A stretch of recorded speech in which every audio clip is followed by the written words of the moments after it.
Welcome to the Yogi MD podcast. It's Nadine, yoga teacher, health coach, and retired doctor, here to bring you and your body together, not in sickness, but in health. Thanks for taking this time for yourself.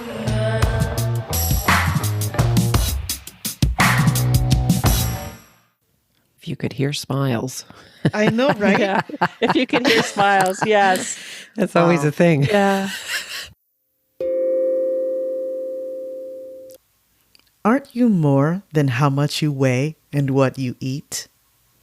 In the last few months on the podcast, we've considered some questions, such as, how do you care for others? How do you contribute to your community? How do you realize your potential? How do you show love? How do you stay curious? How do you declutter your environment? These are just a few ways that we've discovered how to thrive as a whole person with a whole life. And now, as we wrap up the year, up next is spiritual health. We are going to reflect upon mortality with journalist Thomas Gaudio. Find purpose with author and teacher Özlem Özkan. Cultivate hope with author Jule Kucera and business coach and writer Linda McLachlan. And last but not least, practice altruism with educator and author David Reynolds. Trigger warning.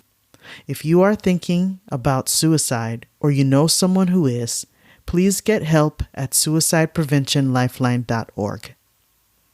And now, let's talk about cultivating hope with Jule Kucera and Linda McLachlan.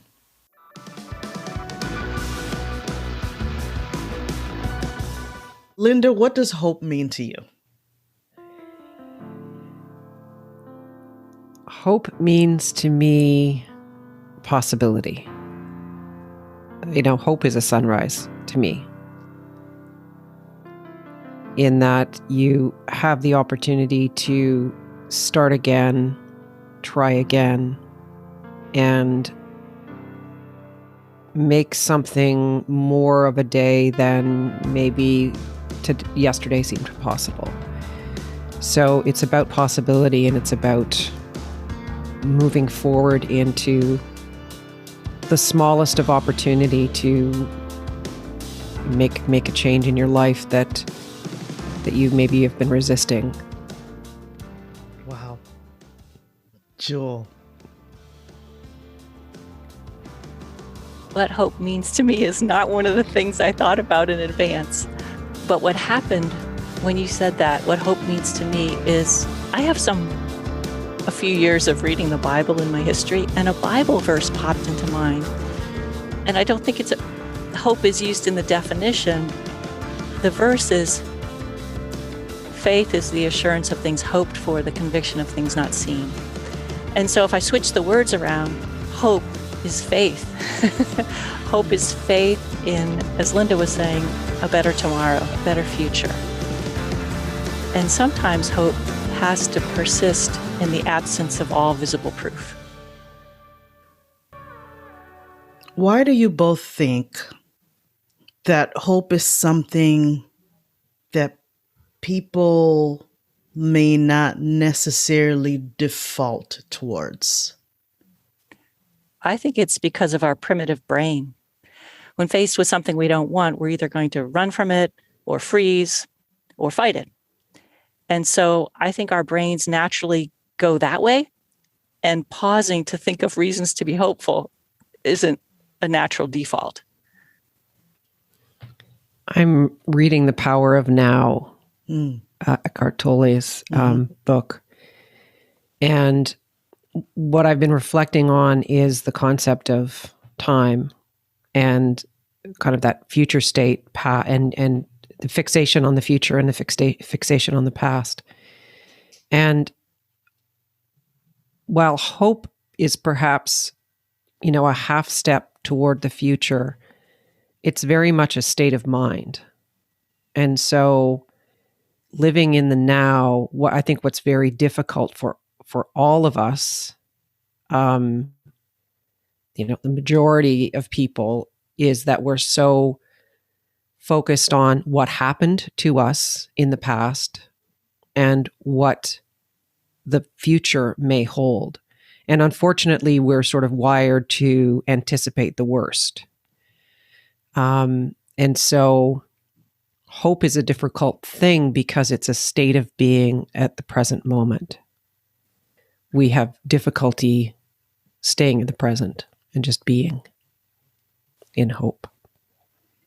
And the odd thing about that is if we could just stay in the present, it's much more easy to be hopeful than to ruminate on the past or fret about the future. Absolutely. Okay. Do you think that you have to be an optimistic person versus a pessimistic person to cultivate hope or to lean that way? I do not. I've been told I'm a cynic. So as somebody I know said, I don't think the glass is half full. I think the glass is about to be knocked over and broken. And to me, it's a choice. It's a choice to take a hopeful approach and to also be self-reflective enough to know what gives you hope so that you don't just start to spiral down, because it is a practice. I believe, I know this is true for me, and I get a sense that it's true for Linda too, that we are aware of when we start to fall back into old patterns of thought that are not positive, that are maybe depression or awfulizing or whatever. And I like to be aware of those when they start so that I can take defensive action rather than let them pull me under. I think one of the challenges I have with the concept of pessimism and optimism is it's yet another example of that binary thinking. Mm-hmm. So that you're either one or the other. And I think at different times you can be, you kind of might swing back and forth. And more I talk about things sort of on a spectrum. Whether it's, I talk about courage and I talk about, hope, and, you could look at anything and think about it in terms of where does it fit on a spectrum? And again, on a given day, you might be feeling particularly pessimistic or optimistic. And you could also look at those as being future looking versus, looking towards the past. The pessimism, the negativity of what's happened in the past is that brings that pessimism forward. The optimism of the future and the possibility of the future is perhaps where pessimism sits. So, again, it's that whole either or, black or white kind of mindset, which I think is, it's funny because I think those labels are also really damaging of like, oh, you're so pessimistic. It's like, okay, well, yes, in this moment I'm feeling pessimistic, but that I am not. It doesn't make me pessimistic. I'm feeling pessimistic or I'm thinking in a pessimistic way, but that's not what I am or who I am. This is really great. Thank you for bringing that point up, because it really reminds me of cognitive distortion bias that I particularly have personally, which is towards black and white thinking and fighting that binary thinking sometimes and putting myself in a container, giving myself labels. I was thinking about that awareness piece that Jule brought up too a little bit earlier, in that in 2020, I do think of myself also as leaning more towards the cynical and the pessimistic side. I have to work harder on the joy and the lighter side. And yes, there are gray areas, but in particular in 2020 with the pandemic and just every time you opened the internet, any tab, it was just doomsday stuff. I thought to myself, this is slowly killing me. I am going to have to find a way to find some light here. And so I purposely made a folder in my email that was called Hope in capital letters. And any positive feedback from a yoga student, or a kind letter, or a kind email from an old friend, I would just stuff that folder with hope because I needed that light. What are some of your practices? I'm trying to think of the name of the email that I get. It's created by a group that David Byrne from the Talking Heads created. And I will look for it, and I can't think of it just now. But it's basically, it's a bit of optimism, right? I listen to podcasts. Certainly Simon Sinek I love his podcast called A Bit of Optimism. So I certainly try to seek out those positive things. I try and have positive practices, whether it's meditation or affirmations, the reading and writing that I do, and just making sure all that self-care stuff is happening. But I don't have a hope folder, and I think that's a really good idea to. It's so funny. You get one negative, 2-star rating or something, and you're like, oh, why did I get that? And of course, you have dozens of others of really positive feedback and stuff, but just focusing on the worst. So I just think that we really have to almost counteract doubly anything that's potentially negative with something that is sort of extra positive. Yeah, I don't have a hope folder either, but I did have that same experience, Nadine, where I realized that the news was pulling me under. And so I had to turn off the spigot. And I said, only on Sundays could I look at my news feeds. And that helped when I stayed consistent with it. I was tempted sometimes, but every time it never made me feel better. More informed, yes, but I didn't feel more hopeful after having seen that. I'm happy that I have practices now. I think it took me a long time to realize that one can have practices that help make me, I can have practices that help make me feel better. And what I do now is I ask myself, what do I need? Like what would, and it's not even a needy need, it's what would make me feel better now? What's one simple thing I could do? And sometimes it's as simple as, and this is from a friend who I was talking about things I do, and she goes, Jule, it could be as simple as holding your hand over your heart. And we were on a Zoom call, and she put her hand over her heart, and I did it too. And I thought, oh, that feels good. I mean, I know it feels good from when I've done it in yoga classes, but I don't have to be in a yoga class to put my hand on my heart. Mm-hmm. So I put my hand on my heart, or I go out for a walk. Self-care, I make sure I'm eating right, and not, because there's some foods that I know, like chocolate, turns me into kind of a up and down kind of crazy lady. Unfortunately, I love chocolate.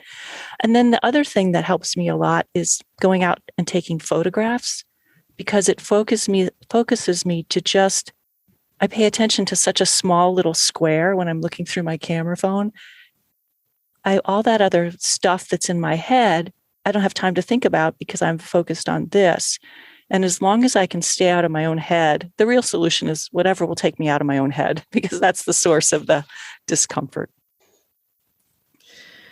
You're both, again, clearly wise women. You're learned people. You're curious people. And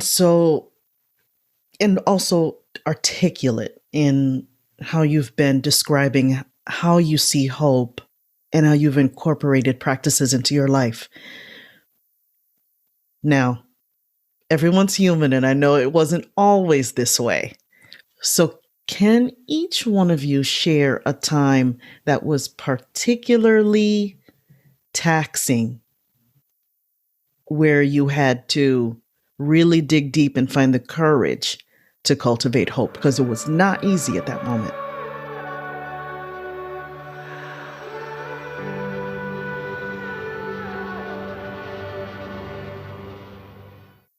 Well, there have been several times in my life when I've really lacked hope.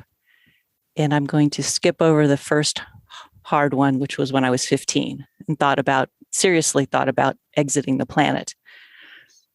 But today I want to talk about my first marriage, when I realized, actually, I didn't realize that it was not good.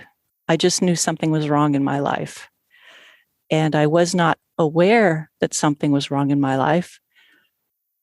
All I was aware of was my asthma was getting worse. And it was really bad. And so I went to the doctor. He said, "So how often are you using your rescue inhaler?" And I said, maybe 20 times a day. Which, yes, Nadine, just as your eyebrows went up, so did his, because apparently rescue inhalers are not designed to be used on such a regular basis. And he prescribed a prednisone or a steroid thing to inhale instead to make my asthma recede. And it did help, but it didn't. I just knew something was wrong in my body.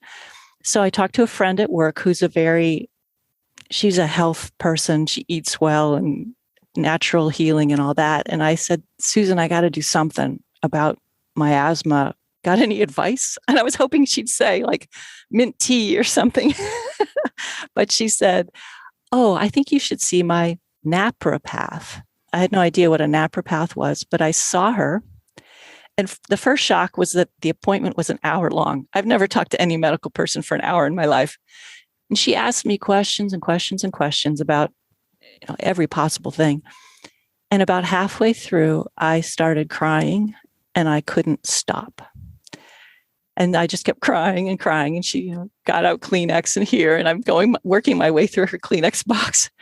And then at the end of it, I said, "So how am I?" And she said, "Actually, physically, you're healthier than most people I see." And then she said, "But something is making you very, very sad, and you need to figure out what that is." So that was the beginning of what's making me sad. So I go back to work. I talk to another person. I say, "Rose, I know you see a therapist. What's her name?" And I go see the therapist. And the moment of truth for me it was my second visit. I'm sitting on her couch. I have my hands lifted above my head. And I say, "But I am happy," as the tears are running down my face. And I walked out of there and I went, "Jule, you are lying to yourself. You didn't just lie to your therapist. You are lying to yourself." So that's when I realized that something wasn't right.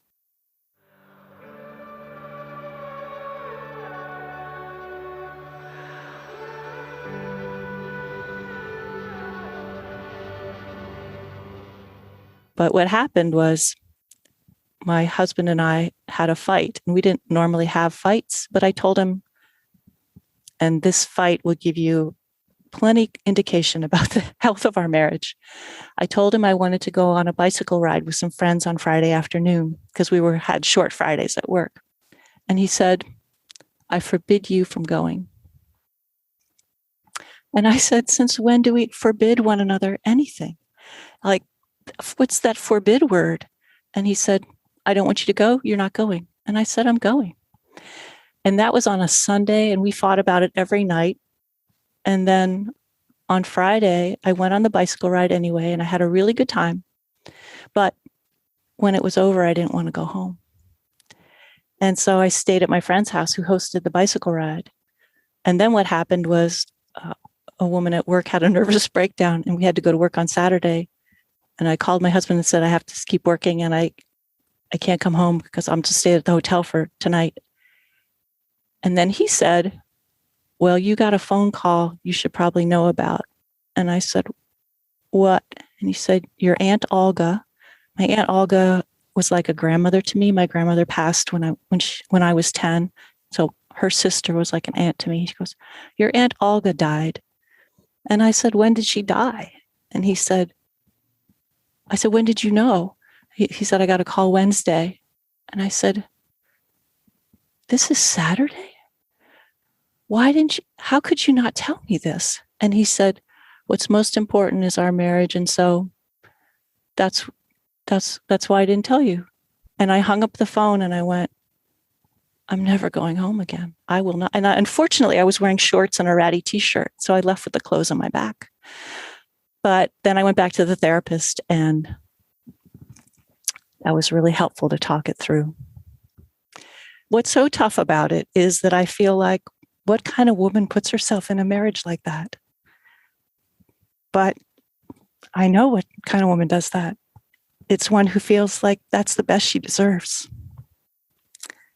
And I know that's not the best I deserve.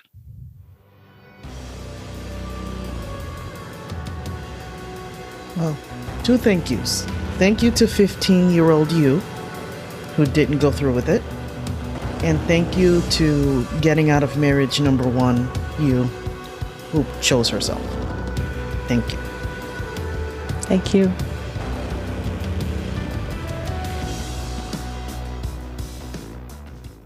As I was thinking about the story that I would choose, I realized how many times in my life I had no hope. As a relatively young person, I don't know when I first really understood the concept of not living anymore. And that was an option I might choose. But certainly as a teenager, that was something that came up several times. And certainly the most sort of severe time was, I was in high school. I don't know what age I would have been, whether it was like grade 11, grade 12 maybe, I don't know.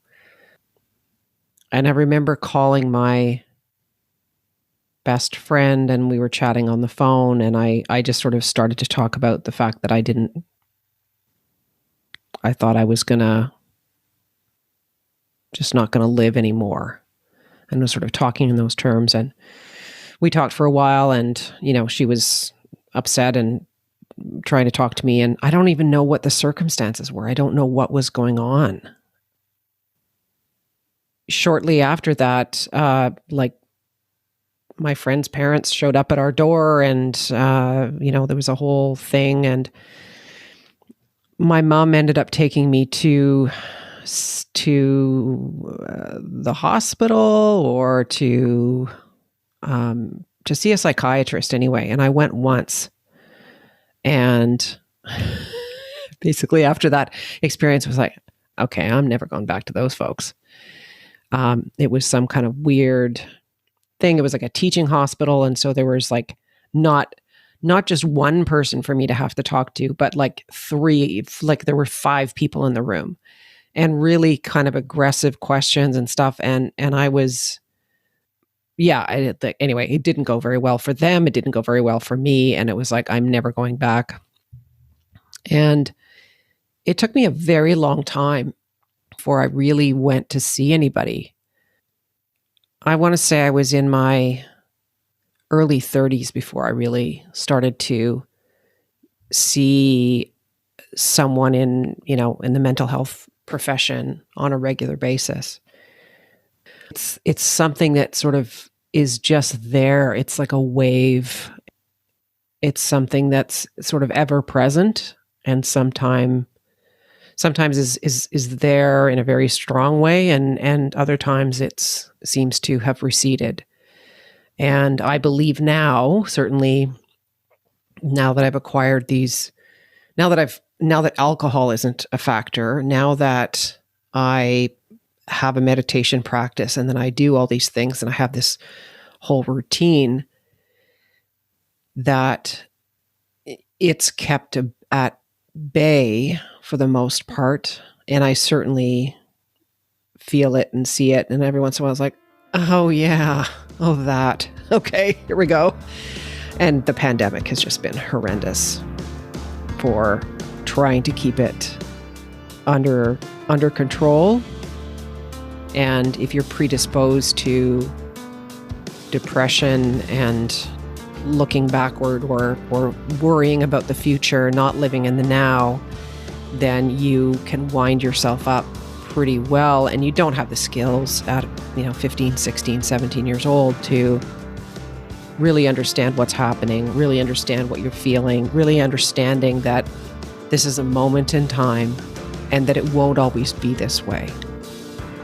And believing and understanding that things will change that are out of your control, and that you can change things as well, of go for a walk or go for a run, or whatever those things are that will help kind of flip the switch for you, psychologically or physically, that will help you break out of where you are. Thank you for sharing that. It resonated with me on many, many levels. Not being aware of something being kind of wrong, not having words for it, not having context for it, and feeling like it's your fault. I felt like, if I look back, because I was diagnosed with depression, as you both know, about 10 years ago, but it started way, way, way before that. I just didn't understand it, and I thought it was a flaw, a character flaw. Like, why couldn't I just be happier like everyone else? And why was anger and fear, why were those two modes so easy for me when I looked around at my social circle? Why wasn't I as happy? What was I doing wrong?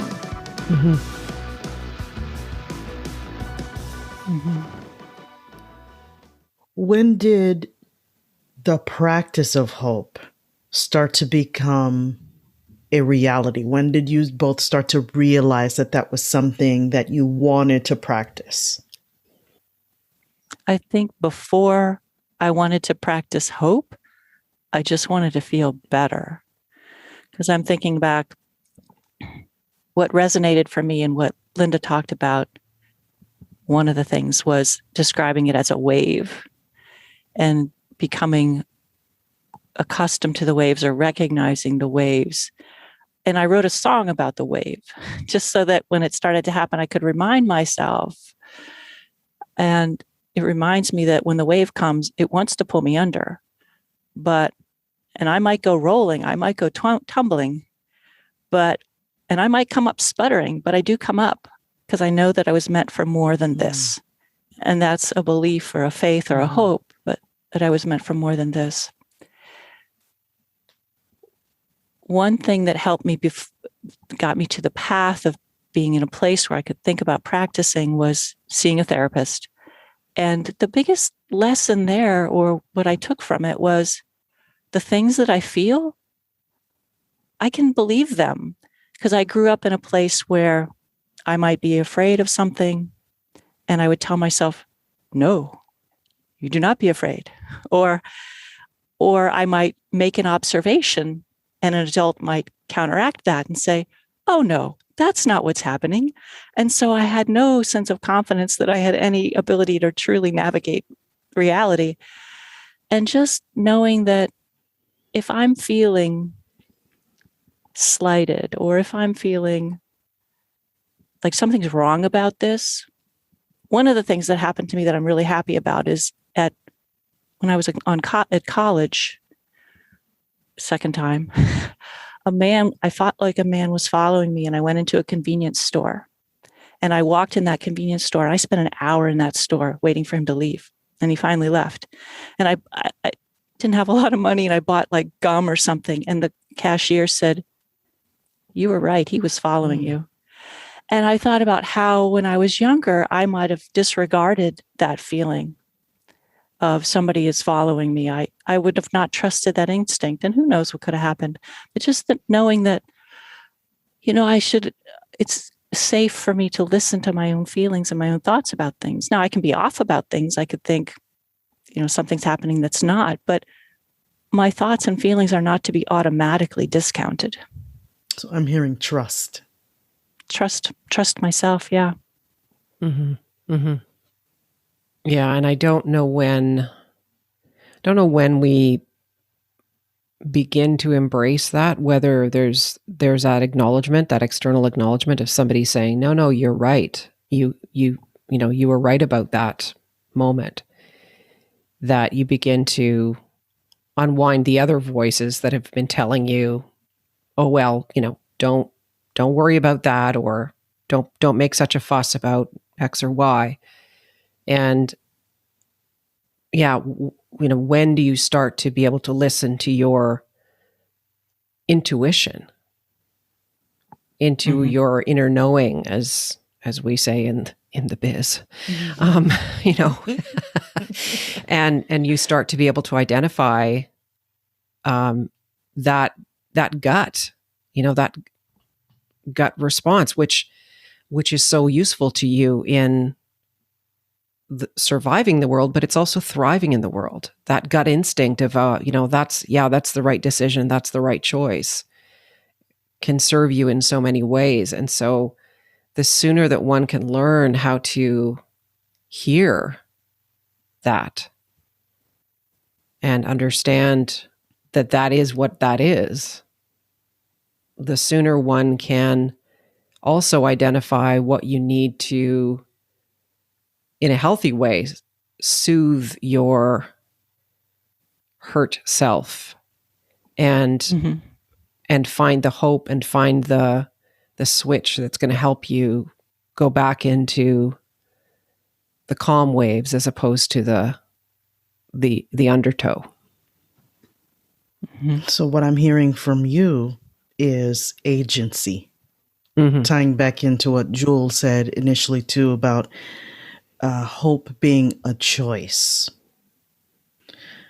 What would each of you say to your past self, or maybe even your future self, who's feeling particularly hopeless and in that dark place, like that undertow is trying to pull her down? What would you say to her? I would say that fighting the current will only exhaust you. The only constant is change. And so what is happening right now is not forever. And the hardest thing, I think, for me is learning to sit with the emotion. Because we want to get past the emotion. We want to get to the other side of it as quickly as possible. And I think the greatest learning, which I think I will be working on for the rest of my life, is that sitting with whatever the emotion is and acknowledging it and sitting with it and not fixing it. There is a value in feeling and understanding that whatever the emotion is, it's anger, it's fear, it's disappointment, it's shame. And those are big ticket items that one really, they're not pleasant to have to sit with. And yet, as soon as you really and fully acknowledge them, it really takes their power away. You really kind of, in fact, move through them. But you really have to own them and really have to sit with them. So I think it's that mutability of the moment, the mutability of the issue. It's sitting with whatever emotion it brings up. And then the practices of the mindfulness, of the affirmations, in order to keep your mind healthy and present to what's going on, and to be able to see the waves. I mean, I've loved going to Hawaii so many times, and they talk about the three sisters, and you sit and you watch the ocean before you enter the ocean for safety's sake. And in the same way, I love getting up with the sunrise, and there is that sort of sense of how am I feeling? So reconnecting with yourself, and the idea of just kind of watching what's happening with the ocean, what's happening with those waves, and being aware of when there's a dangerous set of waves coming at you. That's not the time to step into the ocean. You really have to wait, and there's an awareness that you build, and an understanding of safety and self-care.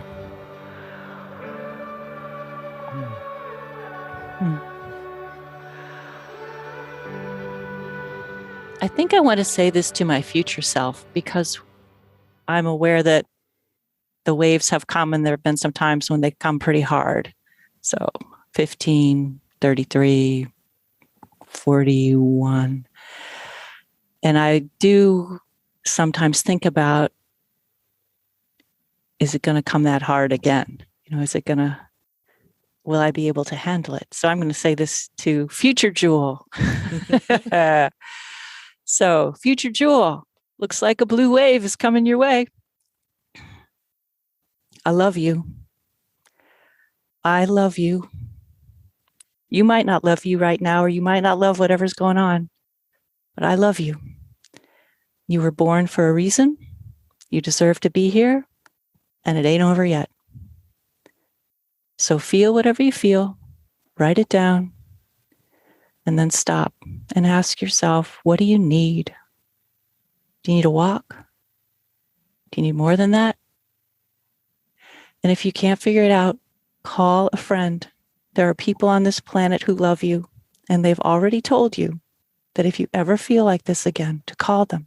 So pick one and make a call. I love you.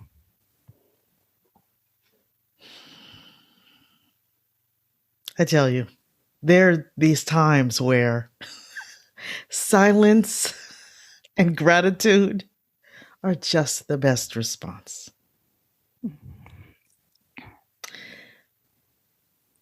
Linda and Jule, my goodness, what an honor. You have both been so vulnerable and bared your souls, so it is only fair that I ask the both of you if you have a question for me at this point. Oh, yes. Oh, no. Oh, okay, go. So, Nadine. She's rubbing her hands together, listeners. It's really straightforward. When you are on that spectrum, I'm using Linda's word of spectrum, from hopeless to hopeful. When you feel yourself going more towards the hopeless side, what do you do to bring yourself back towards more hopeful? I have a wonderful mom, dad, sister, brother-in-law, my daughters. So I have the people around me. I know I can be as ugly and as vulnerable and as completely myself as I need to be, and they won't judge. No strings attached, unconditional. I know I can put my headphones on and listen to music, and that always makes me feel better. I know I can exercise to get out of a funk. I know I can enjoy a delicious plate of food. I know I can breathe. This is really new for me, even though I am a yoga teacher, but something that I've been hearing both of you say a lot in your answers today is this idea of I am not my emotions. And just being able to pause in the moment and say, okay, this is not going to last. These feelings do not define me. Can I be curious and be uncomfortable right now and sit with them and listen to what they're telling me? Is there something I need to do or not do? So those are the ways that I have learned from many, many years of practicing,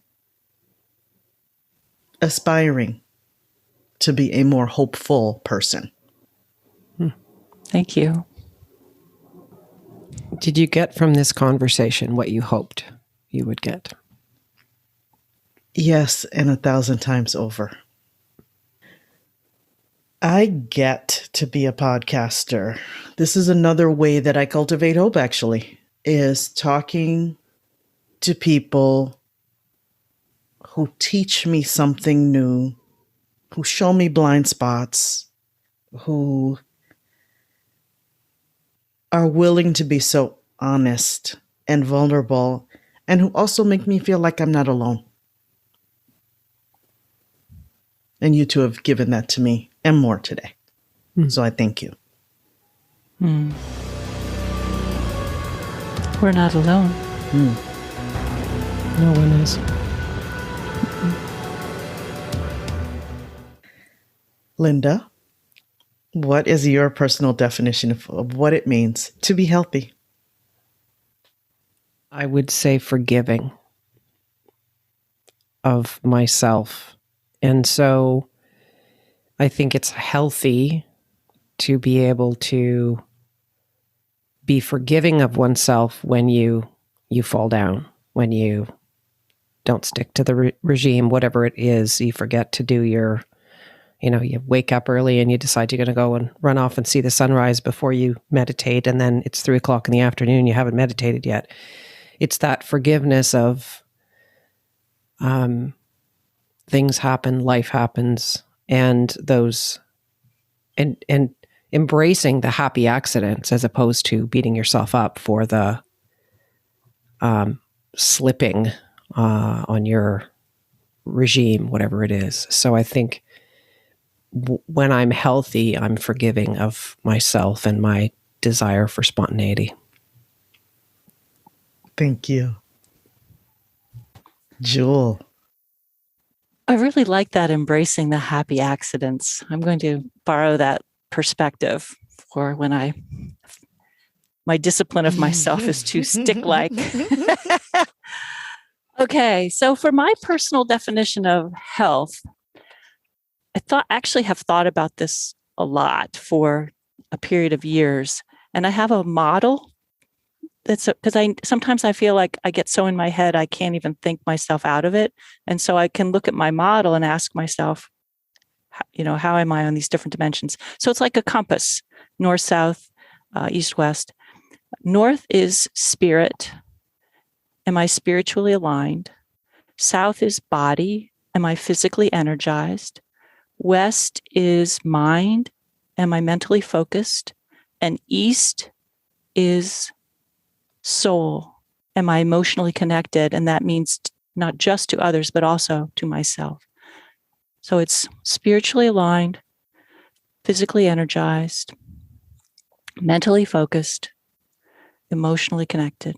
And when I'm all of those things, then I view myself as healthy in all those dimensions. I love it. I just love it. Thank you, thank you, thank you.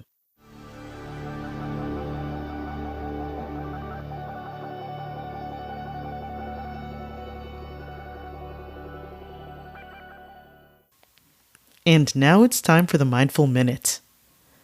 A great big thank you to each and every one of you for taking the time in 2021 to listen and learn how to become a healthier person socially, emotionally, mentally, physically, intellectually, and spiritually. For the next minute, find a comfortable place to sit. Lengthen your spine.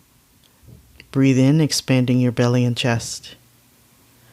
Breathe out to relax your belly and chest. Breathe in the word hope. Breathe out the word despair.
Dear wise women, thank you for growing our community. Keep using your wisdom and emotional intelligence to share this episode with someone in your social circle who will benefit from hearing it. Your grandma and your mom need yoga. Maybe you need yoga too. I teach yoga to wise women. I believe in empowering and educating wise women to thrive on their terms at every stage of life. Let's hear what a wise woman has to say. I'm a worrier. It's a little much, I think. And yoga always calmed me down. You know, it gave me a positive focus. Everything's gonna be okay. It's just really been like a centerpiece in my life, and I didn't have that until virtual yoga. To learn more, connect with me at yogimd.net. And finally, podcast theme music is by my niece, Maya Bishop, on vocals, my daughter, Lizzie Kelly, on guitar and bass, yours truly on percussion, and produced by Tim Buer. Thanks for being here. See you next time.